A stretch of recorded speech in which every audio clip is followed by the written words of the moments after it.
Check it. I've got a Gardevoir in the thumbnail. And an arrow pointing to her chest. Because that's what you people want, I guess. And you clicked it! Just saying. So Pokemon designs tend to be very straightforward. This is a duck. That's a Yorkshire Terrier. That's a candle. That's trash. That's a very, very fat cat. That's, what are those things called? Pangolin. That's a pangolin. And this, it's a Gardevoir. I suppose it's a ballet dancer. Well, Kirlia is a ballet dancer. What even is this Pokemon line? And more specifically, what the heck is this thing in Gardevoir's chest? Isn't Gardevoir supposed to be the embrace Pokemon? It's all about hugs and stuff. Wouldn't that stab someone right through the heart? Well, maybe, just maybe, we can explain.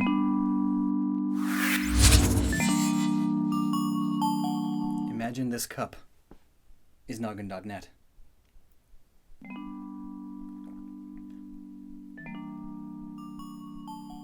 Alright, to start this discussion, let's start with Ralts. What the heck is a Ralts? Well, it's psychic type, and it's clearly based on a child, like many other evolutionary lines have a small child, youngster, and then adult form. You know, it's a common theme in the world of Pokemon. Ralts has the large head and the whole wearing pajamas that are too big for it thing going on with the feet. It's a fairly common trope in animation. Also, it has a bowl cut, which is common for little boys. Its name is interesting, as it's an anagram for astral.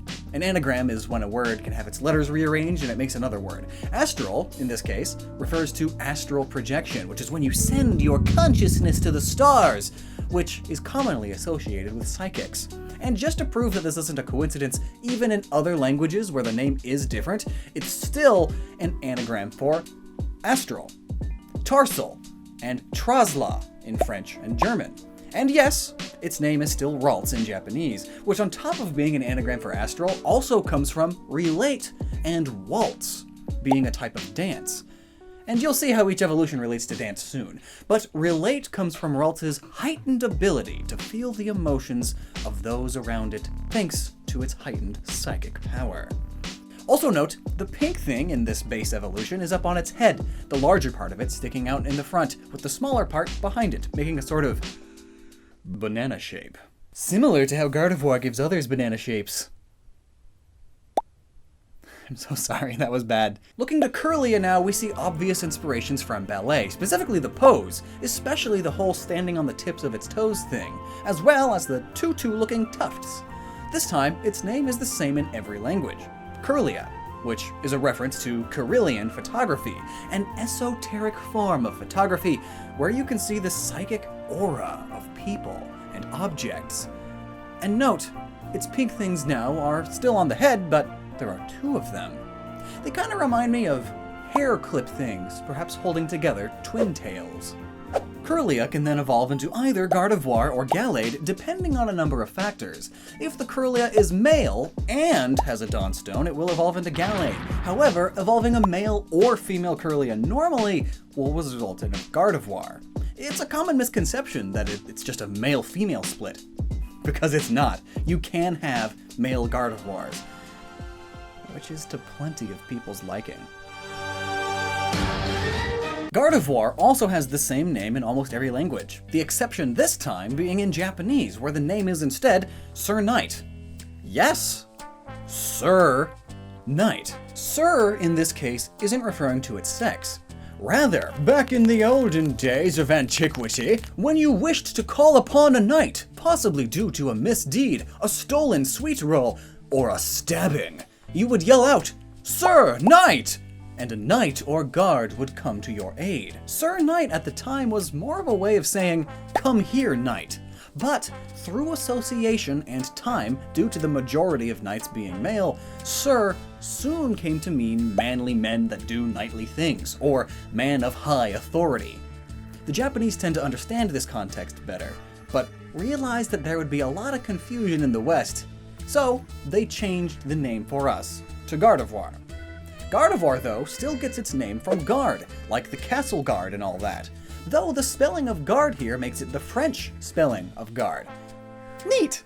This goes along with the other words it's derived from. Garder, meaning to keep, and voir, which is French for sight, which guards tend to do. Especially from keeps. This name makes perfectly good sense then, as Gardevoir is essentially a guardian angel Pokemon. It protects its trainer to no end, and will even give its own life to do so. And it can make a black hole if it needs. The science of all that is up here in this video. It's ridiculous. As for looks, Gardevoir, like Kirlia, closely resembles a ballet dancer, though of a much higher rank, likely the lead or principal dancer. Some have also stated that they resemble Onasama Ningyu, to a degree at least, which is basically a Japanese paper doll with a very thin body and an enlarged head. I can see the similarities. But interestingly, this time around, rather than in the head, Gardevoir has the pink thing in her chest. And then when she Mega Evolves, it splits! Huh. Well, before deciphering this, we might as well cover Gallade too. Interestingly, Gallade mixes things up. Rather than being Psychic Fairy typed, it's Psychic Fighting, likely referencing its newfound ability to put up a great fight, physically. Its elbows extend into swords, and it fights quite gallantly. Probably because of the pose, really. I'm gallant, and you got like your elbows out. I think that's a pose. I think I've seen like medieval paintings of things like that. That wasn't in the script, that's just something I just now realized. Maybe that's a thing.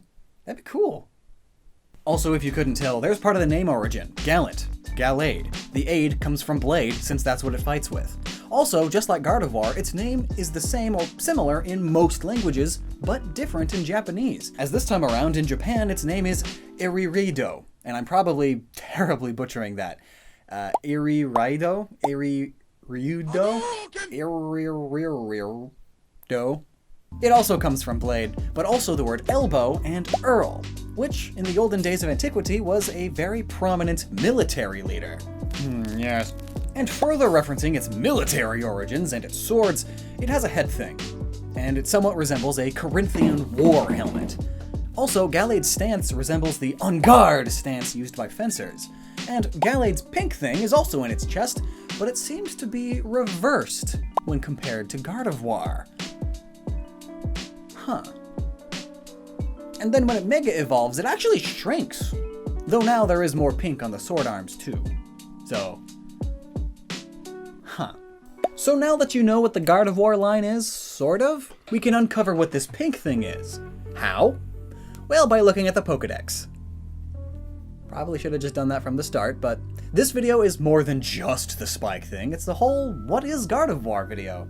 The spike is just the thumbnail because it's just so perfect for it. So looking at the Pokedex entries for Ralts, we get Ralts senses the emotions of people using the horns on its head.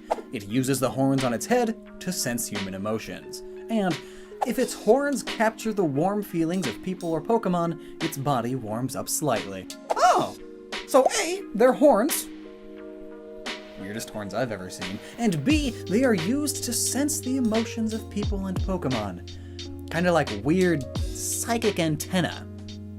Makes sense that Ralts is the feeling Pokemon then. It's all about emotions and feelings. And feeling the feelings of others. It's the empathy Pokemon. What it probably should have been called. Cute! And, interestingly enough, there are studies that suggest babies are actually a lot more emotionally intelligent than people assume, especially when it comes to telling the emotion of their mother. Kirlia, then, is the emotion Pokemon. Remember back when you were a little kid and it was always, "Oh, did he hurt your feelings?" And then as you got a bit older, you learned what the proper word is? Emotions. Maybe this category change from feeling Pokemon to emotion Pokemon is a reference to that. Also, Kirlia's horns are much bigger than that of Ralts. And on top of being able to better feel the emotions of its trainer, its Pokedex entries also state Kirlia uses the horns on its head to amplify its psychokinetic power. So these horns are for more than just emotion sensing. They really are full-on just psychic antenna thingies, for the technical term. I mean, that makes sense why it's on the head then. Psychic powers are all about brain manipulating matter stuffs. again for the technical term. And so having a horn come out from the head means the brain has a better means of... But why then would these horns move down to the chest in the final evolutions? Also, do Gallade and Gardevoir's Pokedex entries say anything about the horn? No, they don't, actually. Which just means we can assume it does the same thing, increases their power of psychokinesis and of sensing the emotions of others.